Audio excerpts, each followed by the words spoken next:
Papa Francisco tomou essa medida. Os fiéis católicos pedem pão. E o pastor, o pai comum dos fiéis, o que eles oferecem? Pedra.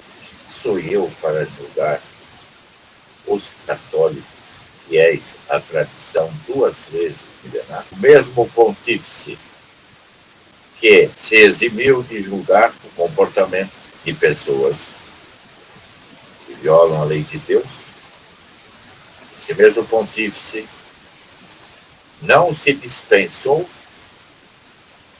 de lançar o tacape contra os que expressam a verdadeira missa instituída por São Pio V para todo sempre na Igreja.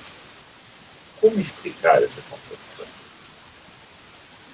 O Papa João XXIII não chegou a dizer, no início do seu pontificado, inauguramos um novo sistema. Agora a Igreja não partirá mais para condenações, apenas afirmará a verdade sem recorrer aos castigos, sem recorrer às sanções e às punições. Ora. Transcorridos 60 ou 70 anos, quem é punido? Aqueles que querem, pretendem, estão dispostos até a morte a conservar a fé que veio dos apóstolos em sua liturgia incorrupta, em sua liturgia excelsa, sublime, que jamais poderá ser proibida, tolhida, distorcida ou rejeitada por quem quer que seja, segundo a determinação de São Pio V, determinação infalível do Concílio de Trento. Esse desafio, esse ultraje, no fundo, a Deus, o que acarretará? O que esperar? No mesmo instante em que o processo de autodemolição da Igreja atinge o zênite, um episcopado inteiro, como o episcopado alemão, desgarra-se,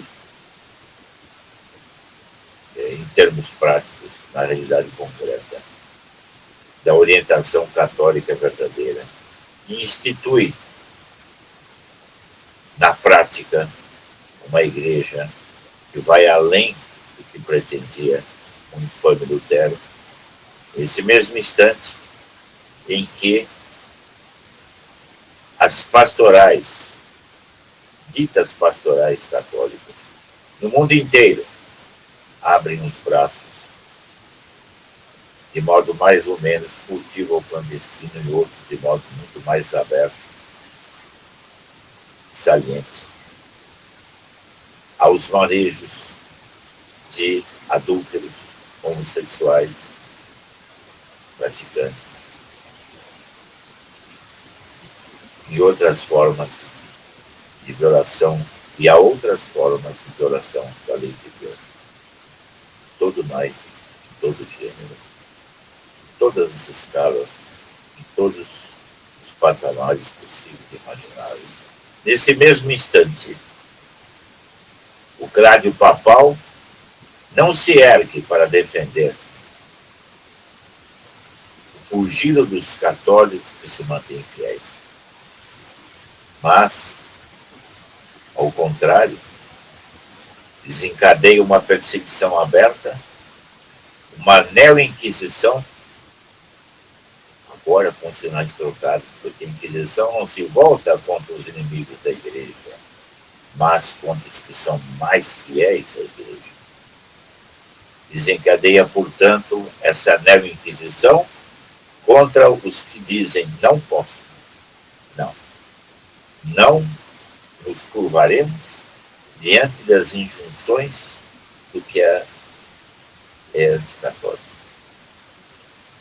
Não aceitamos o casus dictat. Imposições, fujam daquilo que a igreja ensinou sempre, em toda parte, do mesmo modo, por todos. São Vicente de Lerrand, comunitório. Essa é a norma da fé. Quod semper, quod ubique, quod omnibus. São Pio X já alertava em seu pontificado sobre a mania de novidades. Dizia: os piores inimigos da igreja estão dentro dela. Não é fora que nós devemos procurar, mas dentro. Essas palavras já pronunciavam que diria bem mais tarde Paulo VI, quando fez referência à autodemolição da igreja, 1968. Ora, como uma igreja hierárquica fundada por nosso Senhor Jesus Cristo pode demolir-se, a não ser por obra dos seus próprios hierarcas? Se assim é, se os hierarcas estão demolindo a Santa Igreja de Deus, e apenas não a destrói porque Deus não permite, a igreja não pode ser destruída, porque as portas do inferno não prevalecerão, não prevalecem. Se é assim, e se é verdade também, como acentuou o mesmo pontífice Paulo VI em 1972, por uma brecha qualquer entrou a fumaça de Satanás na igreja. Como negar que hoje estamos em presença de uma labareda? Como negar que a atitude tomada por João XXIII, na década de 60, quando disse que abriria as janelas da igreja para limpar o mofo e o bolor, como negar que isso foi o passo que conduziu à entrada da fumaça e hoje das labaredas de Satanás no templo sagrado? Os dizeres do Papa Bento XVI são inequívocos. Hoje já se perdeu a noção de que é católico. Não de hoje, não desde hoje, desde há muito. Já se perdeu a noção do que é praticar a fé verdadeiramente. E as noções que uma criança antigamente tinha a respeito da fé, hoje, quantos católicos do mundo a conservam? Não só católicos, padres e bispos. O que sobrou da fidelidade à sé de Pedro, portanto, é fiel à sé de Pedro aquele que é fiel ao que ensina Pedro. O que disse o mesmo São Pedro? Ainda que venha um anjo do céu e ensine o contrário do que estou ensinando, seja anátema, porque esse anjo não é de Deus. Ele está encoberto, está disfarçado, está camuflado, está pura e simplesmente metamorfoseado, mas não é Deus, não é o anjo do bem. O bem provém de uma causa íntegra, o mal de qualquer efeito. Santo Tomás de Aquino. A ambiguidade, a dubiedade, o equívoco, a distorção da verdade.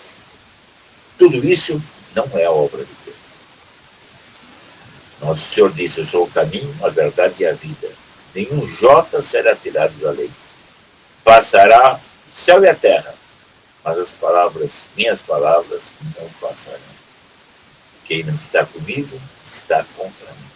Quem não pode com Cristo, dispersa. Estudemos a história da igreja e veremos com toda a clareza qual é a realidade dos fatos. O que foi o helenismo, o que foi a perseguição movida a São Satanás. E nos lembremos, sobretudo, do que Nossa Senhora profetizou em Fátima. Ela anunciou a vitória e a expansão do comunismo pelo mundo. Comunismo hoje, que penetrou a fundo nas fileiras católicas, da maneira mais infame e horripilante, da maneira mais estrondosa e avassaladora. Teologia da libertação, comunidades eclesiais de base. Tudo isso que faz parte do mesmo processo de autodemolição da igreja. Em Fátima, depois de pronunciar a vitória do comunismo, que ainda não vencera na Rússia, pois ela profetizou no início do governo de 1917 e o comunismo somente venceria o bolchevismo em outubro, naquele infausto país. Ela profetizou também, pronunciou e preconizou e antecipou a vinda da Segunda Guerra Mundial, quando aparecer uma aurora boreal no céu, sabeis que está chegando a hora. Um outro grande castigo que Deus infligirá à humanidade.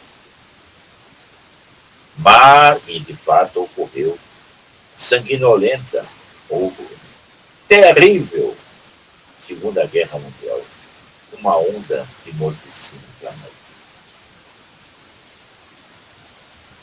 Acrescentou ainda a rainha do céu e da terra, aquela que é mais poderosa do que um exército em ordem de batalha. Se mesmo assim a humanidade não se emendar, verá um outro castigo. Que castigo é esse? É um chamado castigo contido no terceiro segredo. Todos sabem a que se refere. Os que o leram comentaram. Foi largamente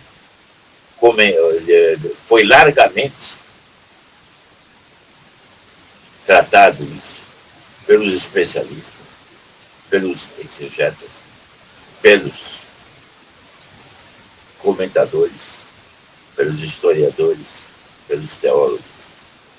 Trata-se da denúncia de que haverá uma situação na igreja, terá o âmbito de uma tragédia apocalíptica. Uma crise que começará pelo Papa, pelo mais alto, pelo ápice da igreja, e irá até as últimas capilaridades. Esse é o verdadeiro conteúdo do terceiro segredo de Fátima, segundo tudo nos faz crer e pensar, e não há como negar isso. Depois, o que disse a Mãe do Céu?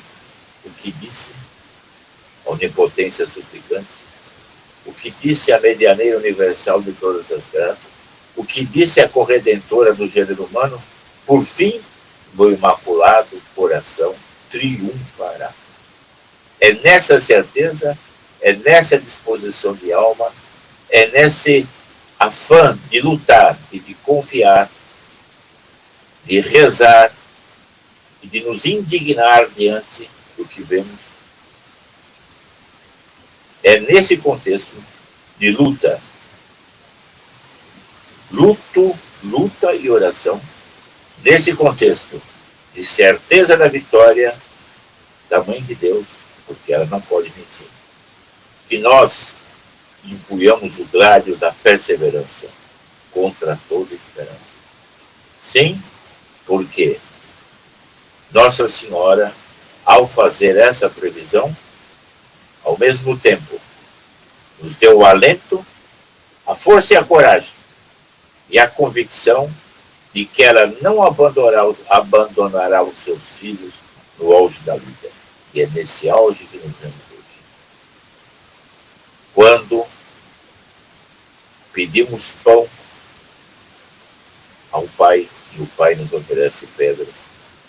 Quando o pastor supremo dos fiéis volta a sua ira, volta a sua fúria, não para os inimigos da igreja, mas para os que a querem servir fielmente. Nesse momento, é o caso de dizer, presenciamos a abominação da desolação, penetrou no lugar santo. Mas lembremos, no auge da devastação, no auge da perseguição, no auge do abandono e da desolação, é que se pode prefigurar que a vitória está próxima. Quando tudo parece perdido, então o triunfo não tardará a chegar. Nossa Senhora de Fátima, rogai por nós.